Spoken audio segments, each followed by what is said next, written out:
First half an hour, the 12th to 13 July. Start. Okay. Right. Listen very, very carefully. Okay.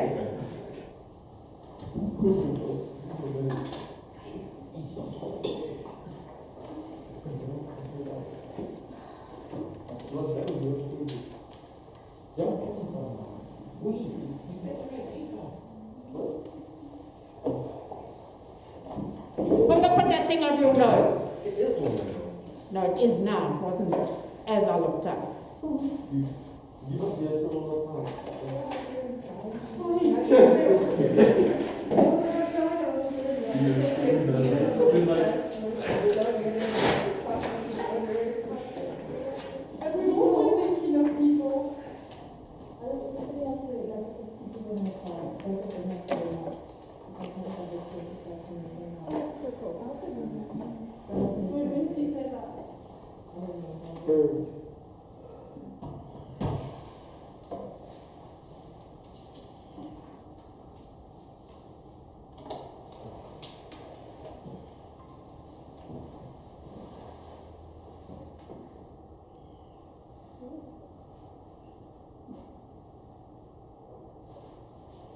I hate bloody Google. I hate Google, I hate life, I hate COVID, I hate people, and I hate technology. I don't care if you're here, I'm busy hating people. Thanks, guys.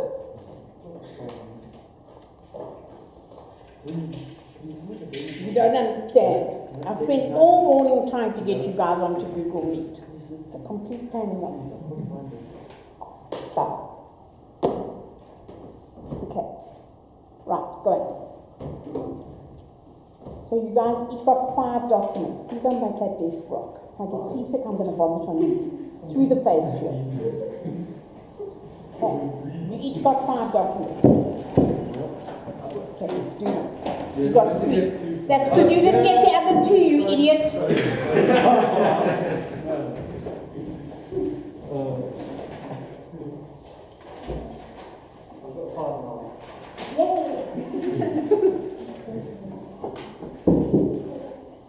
Bonga?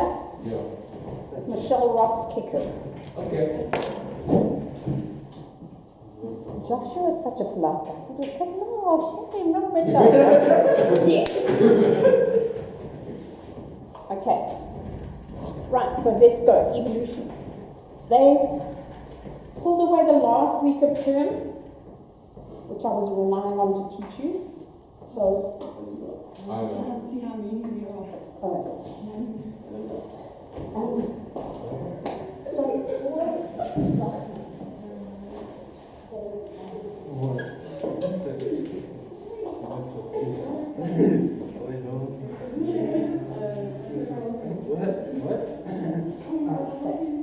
Okay, so we're going to have to work really, really, really quickly to get through everything we have to do. Okay. Alright, so go. Evolution.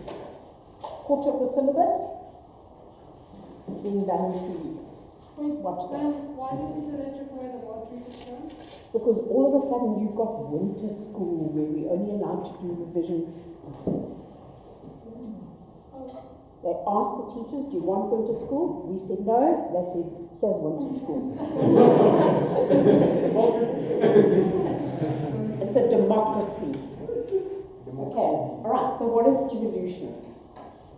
Okay, evolution is the accumulation of heritable changes. A change that occurs that is not heritable does not contribute towards evolution.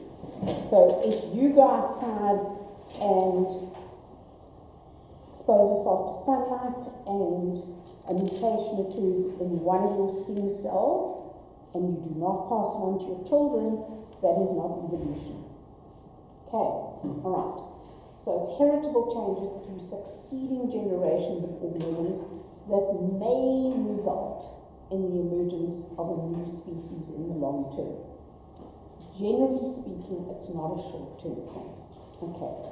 theory of evolution is a scientific theory, okay? And therefore, now you need to look at me and listen very carefully to this. Generally speaking, when you think about a theory, what are you thinking about? It's not yet proven. It's not yet proven. Okay, give me an example of a theory. Gravity. Oh, No, it's a theory. I'm pretty sure.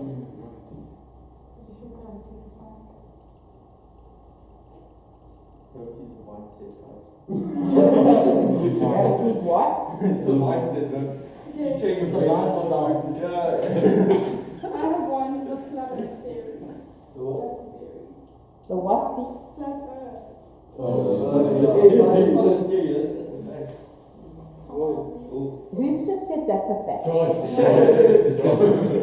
Josh, you're saying No, it's that's not a not theory because it's been busted.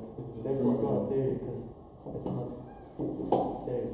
But I'm sure that you know that the geography examiner, up until about 10 years ago, actually was a... Yeah, I think he ran the Flat Earth Society in South Africa. I have questions. Okay.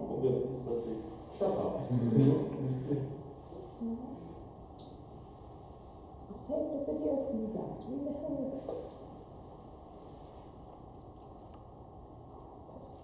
I'll show it tomorrow. Okay.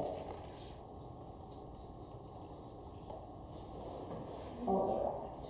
Okay, so let's go. So the theory of evolution is a scientific theory. Now the word theory in science means a completely different thing to the word theory in normal everyday life. So when a scientist talks about a theory, it is something that has almost reached the stage of fact. Yeah. It's almost a law. It's been tested, it's been proven, most of the people believe it, etc., etc. There's a lot of evidence that shows that it's true, and it's like this far away from being spoken of as a law. It's not a theory that you guys have a theory. We had a theory about our geography teacher. If her fringe was down, she was in a good mood, and if her fringe was back, she was in a bad mood. Or the other way around, I can't remember which, but we had that theory. It was never proven. It wasn't a scientific theory. Okay. But in theory, in science, a theory does not mean an opinion. In science, it implies that evidence has been tested and retested, and for most people, most researchers, most scientists, most people know that theory is considered as a fact. Okay, you see it says it's on my memory stick. Gone. Okay. We're going to go through some terminology. So remember the word gene pool. You happy with the word gene pool? As being all of the genes and their different alleles that are present in a population of a particular species of an organism. And you know the definition of the word population. You're not going to get that wrong. I've got one nod and 30 kids going, oh, you need to know that? You need to know. Okay. Right, give me an example of a human gene that is not likely to be in your gene pool. So a human gene.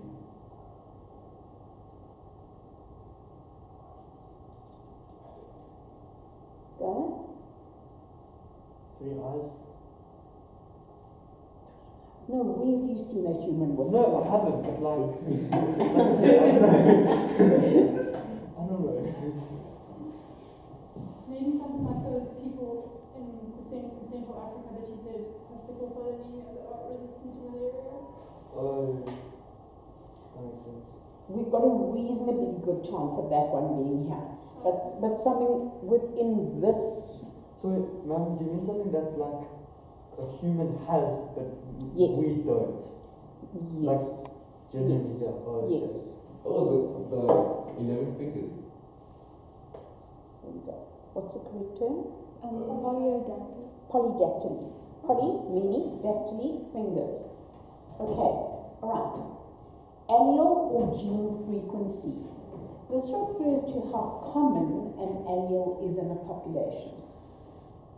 It is determined by counting how many times the allele appears in the population and then divided by the total number of copies of the gene in the population.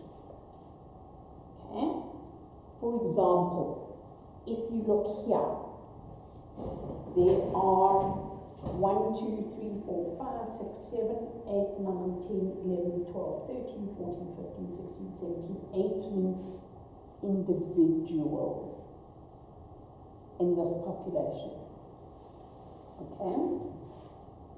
Each one of them has 2 alleles for a particular gene. That's why each individual is represented as 2 circles. Does that make sense? Because they've got 2 alleles for a particular gene. This individual is heterozygous for that gene. This individual is homozygous non-shaded. And that individual is homozygous shaded. Does that make sense? Yes. Okay. So there are 12 alleles that are shaded, and there are 24 alleles that are not shaded.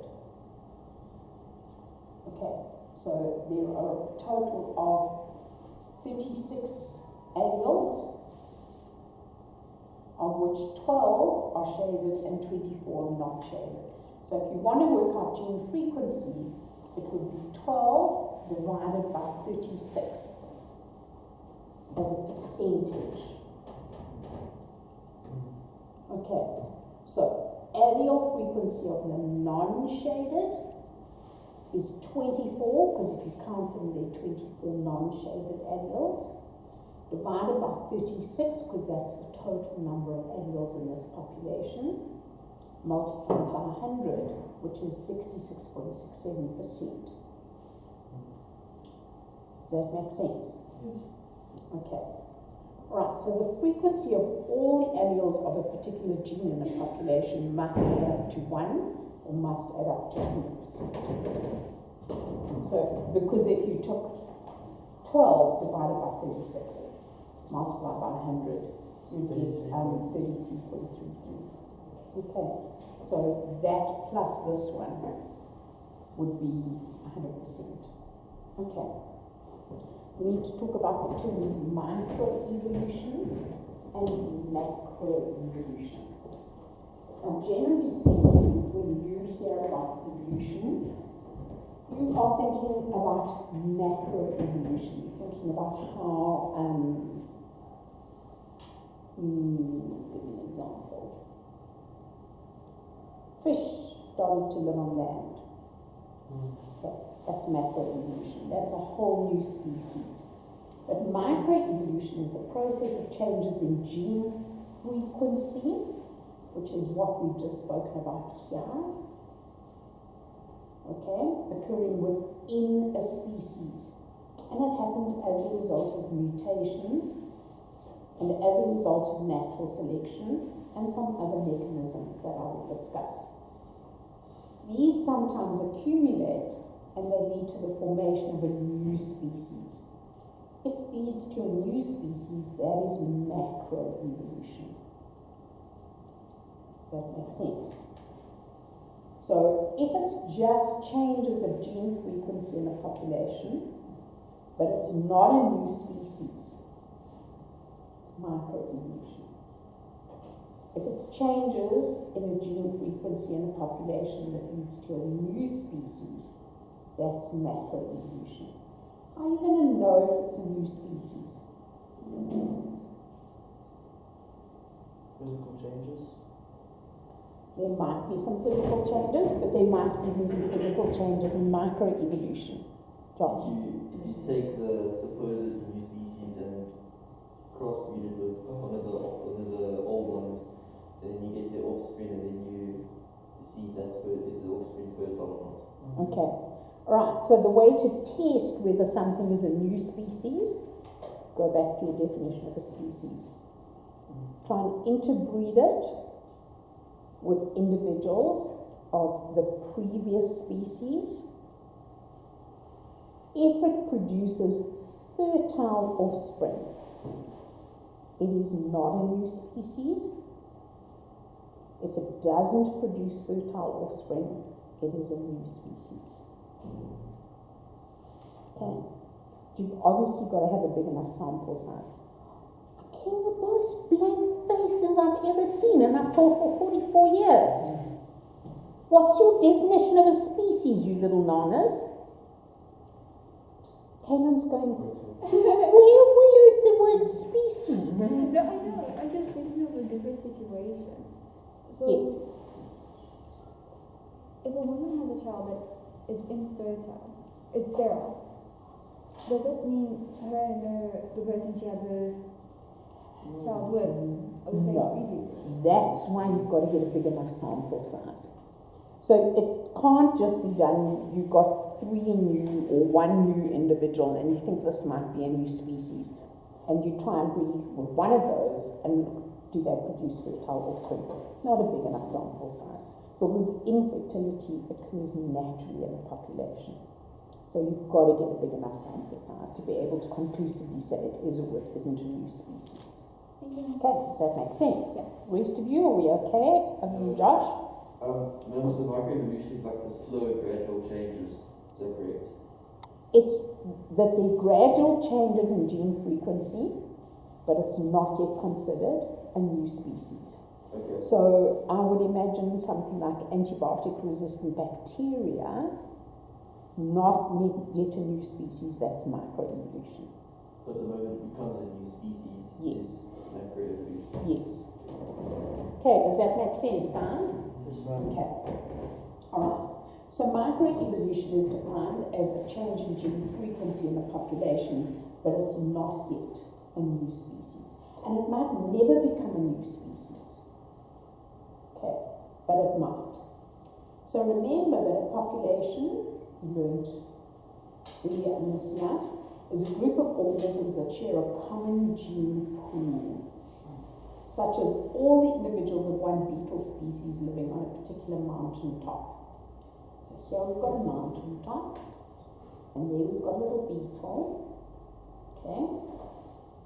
And imagine that a scientist goes to the mountain top this year and samples a beetle population and determines the frequency of the coloration genes in that population, and finds that 80% of the genes or alleles in the population are for green coloration, green, but 20% of them are for brown coloration.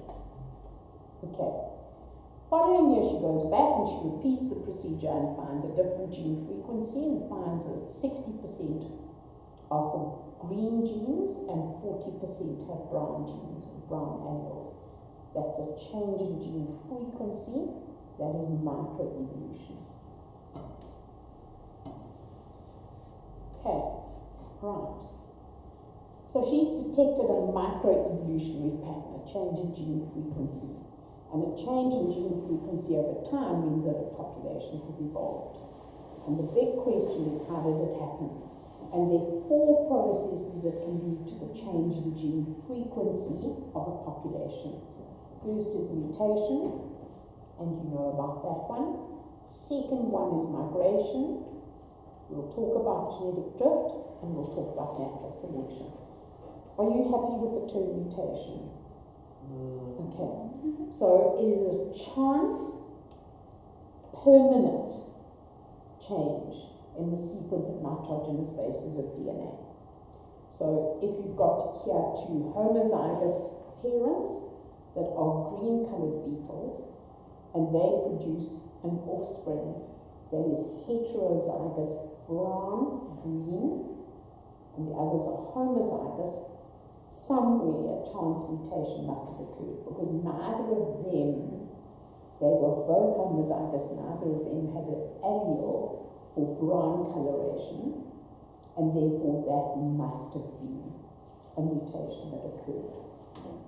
So remember that they think that Queen Victoria was a mutant for haemophilia. There was absolutely no history in her family for haemophilia.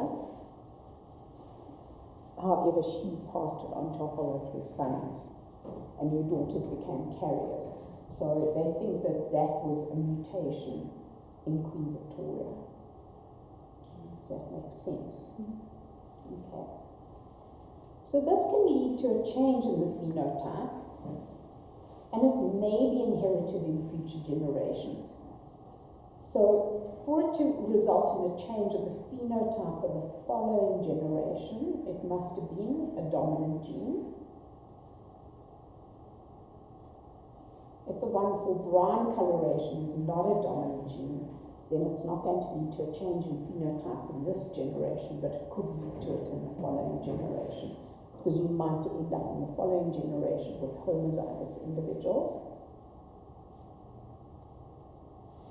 Trish, you worry me. I know.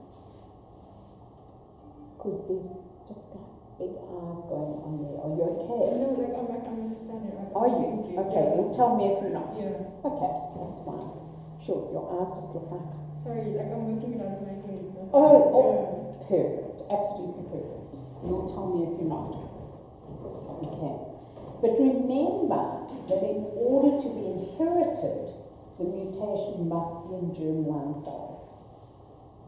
Tell me what germline cells are.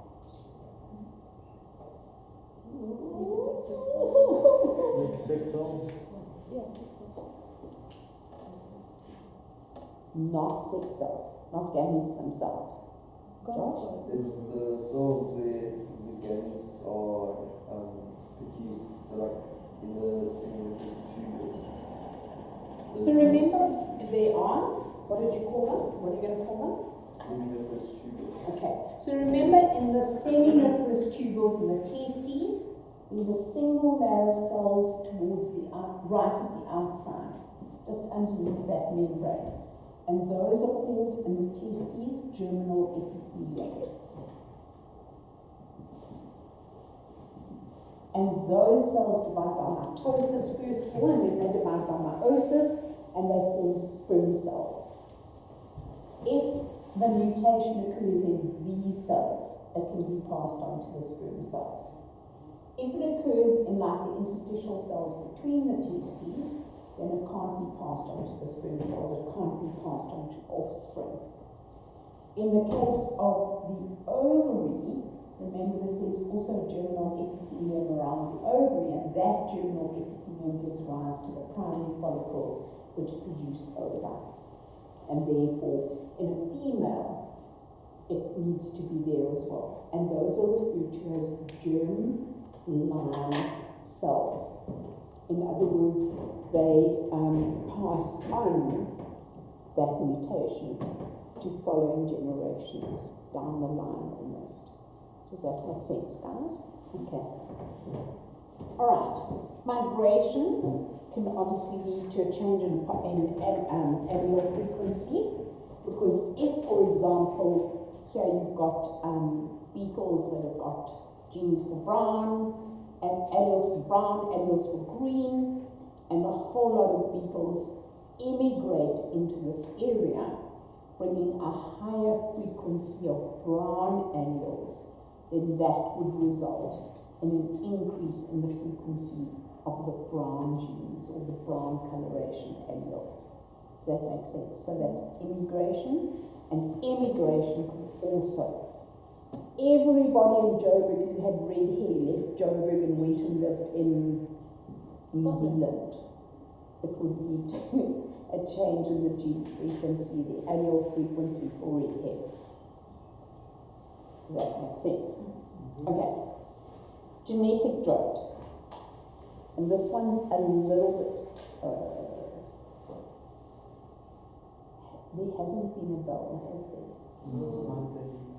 No. It's one day. Yeah, it's 1:30 minutes. Okay, guys. Yeah, then I think we Oh, better go.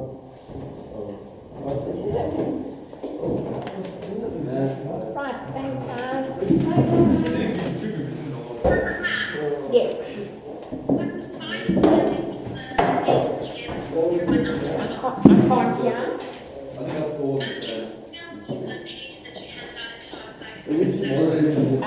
I've asked Mrs. Florenza if Ray was to put it onto Google for you guys to quote, okay?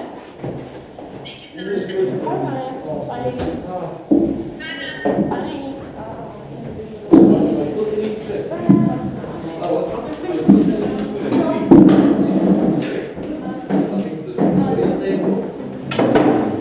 Bye. End of grade 12 choice 2. No, it's fine.